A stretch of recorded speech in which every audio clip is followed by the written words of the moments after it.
Professor Sifuentes, thank you for joining me for the first in a series of programs that we want to put out from the University Museum called the Sacred Spaces. Okay. And really, this is an opportunity for us to engage some of the amazing artists that come through and exhibit at the University Museum at Texas Southern University. So Great, good idea. Yeah. Yeah, so today we have Professor Jesse Sifuentes, Houston, Texas, and then really, again, this is just an opportunity for us to talk with the artists. We want this to be really free flowing, and for us to get a better understanding of your artistic practice, but also get a better understanding of the communities that help to shape your work, because oftentimes we hear about the artists, but we don't hear about the neighborhoods, the people that are instrumental in the development of a successful artistic practice.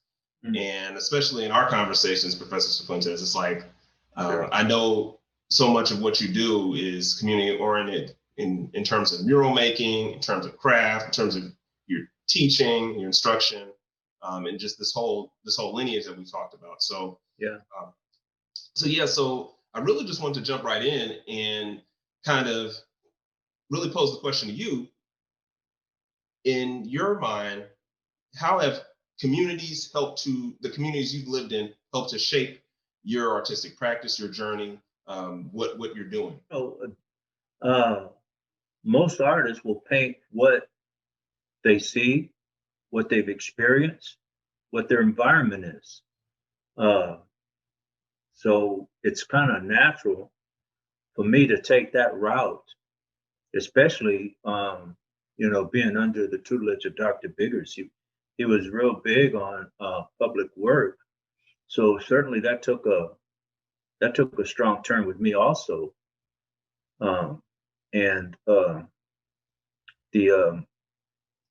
There's certain things in the neighborhood, or there's certain things that in our environment that just can't be ignored and should be addressed,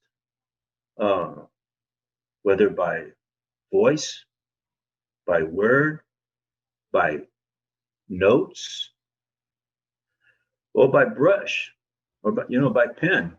So, and one of the things that Dr. Biggers instilled in us was that it's the artist's responsibility to address certain things and to paint certain things. You can come up with creative, imaginary things, but there's also facing what's in front of you. And usually that's what you paint, what's in front of you, and what you see. I mean, it's hard to paint something you don't see. That's has routed my direction of what I do in my art. Awesome. And that was one of the things I noticed. There was such a diverse kind of examples of your artwork in the art faculty show. For example, there was just so much diversity, whether it be your ceramic practice or the prints that you've made, or the kind of designs, the chairs. You can do it all. I mean, I remember you saying you were able to do basket weaving. So. Oh yeah, I've done basket weaving.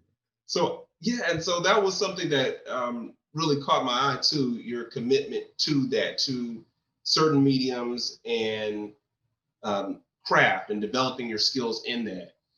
And so that is where my next question is kind of driven from. Like what inspired your commitment to these different mediums to the point where you actually produce work in it? It's not just, it's not student level, it's mastery. So what did you talk about? I like to paint, I like to draw, and my strong point was ceramics and sculpture. And one of the things in graduate school was that even though ceramic sculpture was my concentration in my MFA, I also took printmaking, because I had a I kind of like printmaking. And so to pursue that, I thought that was one way to keep my 2D work in place and to keep it going. And so sometimes they intertwine, because some of my drawings or some of my paintings may include some of my sculpture or some of my pots. Some compositions will be of perhaps a sculpture that I made, but it's in a painting setting. Okay. So sometimes I will get in a mode of I'm just printmaking, or and that will wane, and then maybe painting will wax a little stronger and take the emphasis, and my point of interest would be painting. And like in the exhibit, right, I had a little stint that I was doing cutouts out of plyboard and making paintings of those, because I saw that in other places. And Mr. Green, Professor Green, also would do that with the students, where they would cut out certain shapes and paint on that. I thought that was pretty nice, because some of the same images I put on my ceramic plates, those cutouts, those designs on my cutouts that are on ceramic plates. So there's an intertwine, and there's a relationship between ceramics, the graphic, that carries over to one another. So there's some of the printmakings will have some of the images that are in my ceramic mosaics. And some of those mosaics you can see over at Smithere Park. I had I volunteer over there on Saturday mornings, and I'm also able to incorporate my designs that I do in painting or in ceramics into the mosaic work. And some of the ceramic tile I make myself. You just recycle ceramic tile, you put a low fire glaze on it and fire that, and then it's on there to stay. Wow. And you can use that in your mosaics. So that's, and one thing that I was able to do with public works is I got from attending TSU. Dr. Biggers had instilled in the program mural painting. Mm-hmm. And that's the artist's voice in the community, is mural painting. Mm-hmm. Even right now, a lot of voices that are lasting are murals. So that's one of the strongest. I agree with Doc. The brush is the artist's pen. Yeah, and then I wanted to shift to your mural practice also, because you're very prolific. That was something else I noticed when I began to really study the kind of this legacy of the Texas Southern University art program. You have some murals all over the city, and you've been doing that work for a while. And we talked about some of the early murals that you were a part of, and of course, the mural that you made in Hannah Hall. But I wanted to talk about your collaborative work and your recent murals, that like the mural commission at Heritage Park, Heritage in Sam Houston Park over there, and by the Heritage Society. Oh yeah, my first public work, it has to be Hannah Hall, and that was under a senior project, and all seniors who graduated in the art department have to paint a mural. It's incorporated in the curriculum. But if I hadn't gotten that training there, it would have been a little difficult to, when requested, to do a public work. They had some graffiti problems near our campus where I used to work at Austin High School. Mm. And they wanted a mural painted on the side of a pawn shop. And they asked me to do it. And because I had that experience at Texas Southern University in Hannah Hall, I was able to rise. The composition I made for that was just the way I was trained to handle or to take care of the space or the wall. You have to respect the space, and you have to honor the wall, and address it so that the composition works and it's a positive statement on your neighborhood. Because you want to project, unless you're making a certain statement, you want to project a certain image of your community. So the point of view, whatever you're looking at from your neighborhood, where you're viewing it, it also has to be the same as everybody else seeing it.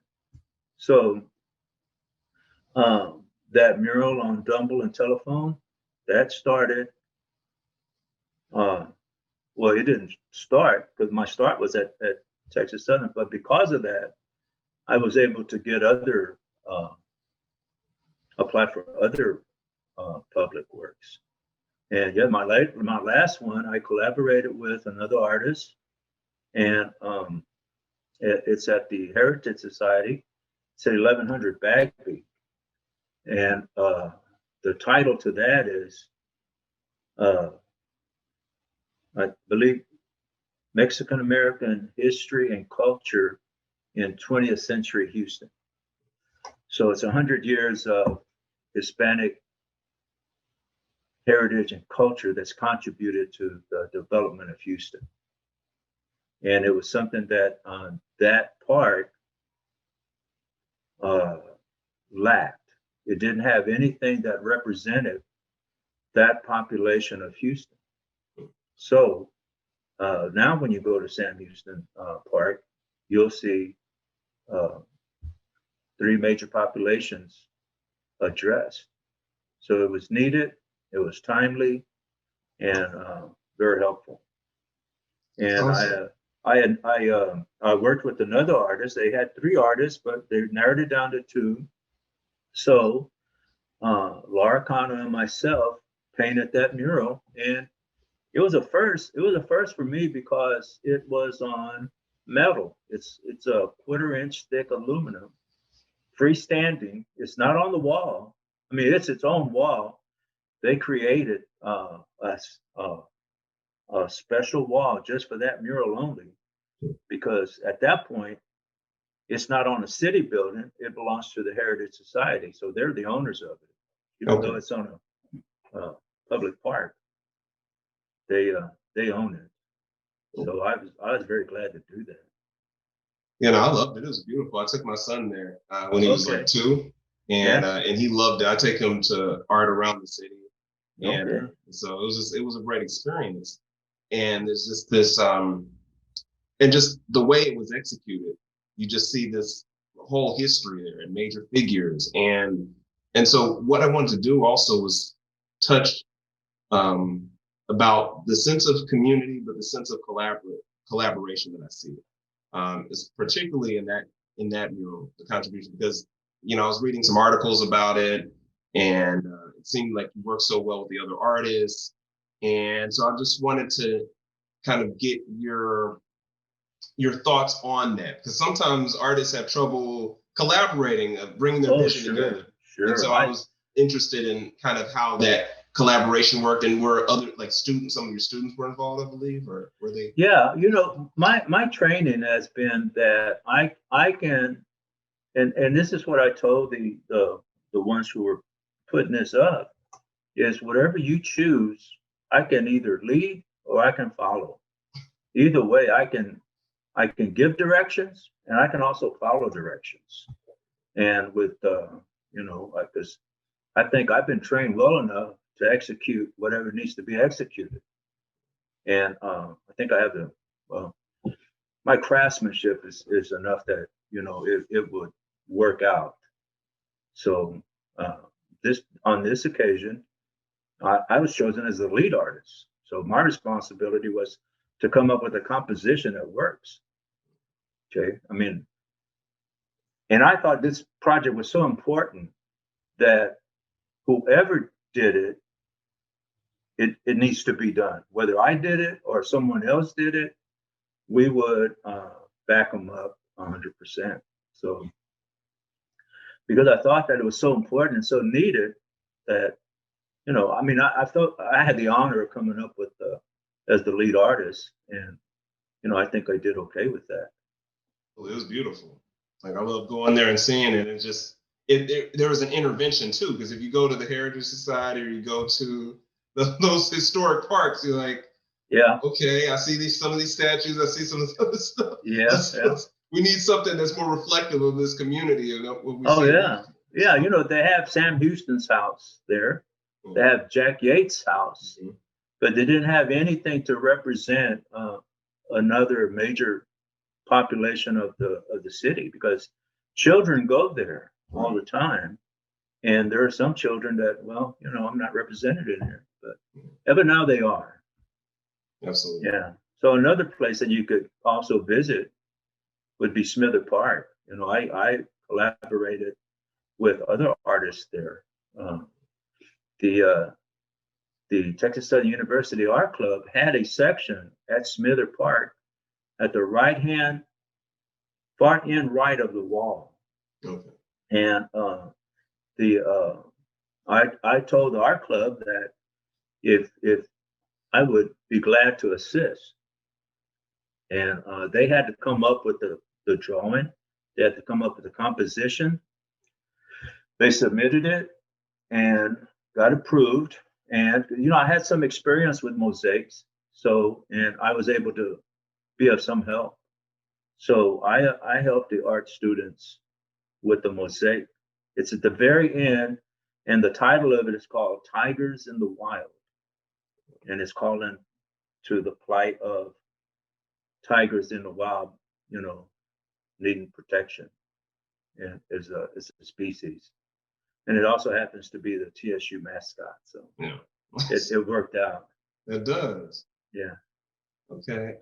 Yeah, and I had, just thank you so much for your time and your generosity, really.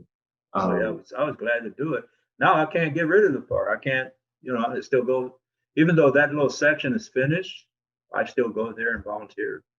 And right now I'm currently working on a picnic table near those tigers. So, yeah. Yeah, but that's the thing. You have all these skills, so you can design this, you can put this together, you can complete from I learned a lot working at Smithere Park. Yeah. So I have one last question, and this deals with the future. So future projects. Again, you've been teaching at Texas Southern. You've been passing that mural tradition on to future generations of students. Yeah. What's next? Like, where do you see your practice going? Where do you see development in Houston going in terms of the artistic scene? You've been here for a number of years. You're a seasoned veteran in that practice. Where do you see it going? Well, I see myself going on doing projects that I'd like to do. One is my printmaking, and there's a couple of public works up, that I'm working on. But other than that, it's hard to see the future, but you just do what you can with what you got. And